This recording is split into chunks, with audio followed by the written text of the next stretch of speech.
সেটা আমি ভিতরে বাদ থেকেছিলাম এমন পুনাইছে বাড়ির উপরে দিয়ে ভিতরে হাত ঢুকে দরজা জুতা দিয়ে অনেকটা দূরে জুতা খুলেছে খালি পাওয়া আর হে এই সাইডে আমরা মোটর আসছিল কুলার আসছিল দেখতেছিল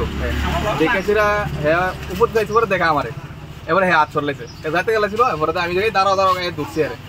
তো অনেকজন ডাকতেছে কেউ আইতেছে না এবারে একদম দিদি ডাকছে দিদি দাদা তারা ডাক কানছে কোন জায়গাতে এটা আমরা micro balance Vedika micro balance শান্তির বাজার এই বাজার মধ্যে একজন লোককে আটক করে রাখছে এখন দেখলাম যে বেদিকা মাইক্রো ফাইন্যান্সে নাকি চুরির উদ্দেশ্যে নাকি ঢুকছে এখন কি কি ড্রাঙ্কেন পার্সন নাকি আমরা ডাক্তারের মেডিকেল হসপিটালে নিতে আসছে